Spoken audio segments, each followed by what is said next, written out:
ఒకప్పట్లో అంటే last year 2024 ఇంకా elections అధికారం మారిన తర్వాత కాంగ్రెస్ చాలా ఫ్యాక్టర్స్ ఇంక్లూడ్ అయ్యి ఉన్నాయి. రియల్ ఎస్టేట్ పడిపోయిందని. ఇప్పుడు కొత్త సంవత్సరం స్టార్ట్ అయింది 2025.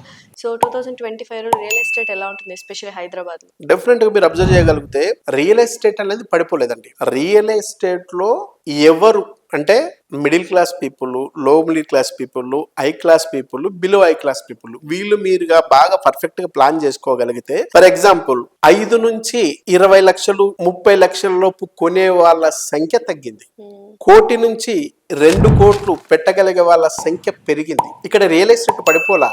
మనకు నెగిటివ్ ను అట్రాక్ట్ అంటే నెగిటివ్ కు గురయ్యే వాళ్ళు, నెగిటివ్ ను అబ్జర్వ్ చేసుకునే వాళ్ళు లో క్లాస్, మిడిల్ క్లాస్ వాళ్ళు చేసుకుంటారు. మీరు గత మంత్ లెక్కలు తీసుకోగలిగితే నైట్ ఫ్రాంక్ అని చెప్పేసి రియల్ ఎస్టేట్ కి సంబంధించిన సర్వే సంస్థ, ఆ సర్వే హైదరాబాద్ మీదనే సర్వే చేస్తే మీకు కోటి నుంచి 2 కోట్ల ప్రాపర్టీ ఇండ్లు కొన్న వాళ్ళ సంఖ్య ఒక హైదరాబాద్ లోనే 36,974 యూనిట్లు కొన్నారు.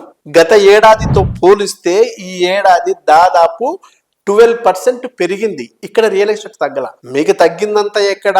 25 lakhs లోపు కొనగలిగే, అంటే 5 to 10 to 25 lakhs కొనగలిగే వాళ్ళ మైండ్ సెట్ మీద మాత్రమే ఖచ్చితంగా ఈ హైడ్రా ఎఫెక్ట్ కానీ, మూసి సుందరీకరణ పేరుతో జరిగిన హడావిడి వల్ల కానీ ఎఫెక్ట్ అయ్యారు. దానివల్ల కొంత రియల్ ఎస్టేట్ మందగిచ్చినట్టుగా ప్రచారం జరిగింది, కొంత వాస్తవం కూడా. కానీ ఓవరాల్ గా అంటే మొత్తంగా రియల్ ఎస్టేట్ గా చూస్తే నష్టపోయింది చాలా తక్కువ, నష్టపోలే. కాబట్టి ఎప్పుడైనా ఇటువంటి నెగిటివ్ వ్యాఖ్యల వల్ల, నెగిటివ్ ప్రచారం వల్ల ఆందోళన కలిగించడం వల్ల సాధ్యమైనంత వరకు బిలో మిడిల్ క్లాస్, లో క్లాస్ కి సంబంధించిన వాళ్ళు ఎక్కువగా నష్టపోతారు.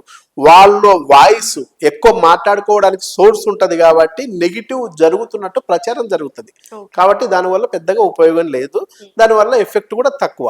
ఓవరాల్ గా చూసుకున్నప్పుడు అంటే ఈ సంవత్సరం చూసుకుంటే దాదాపు 2025 ఏదైతే ఉందో డెఫినెట్ గా రియల్ ఎస్టేట్ చాలా అభివృద్ధిలోకి వస్తుంది.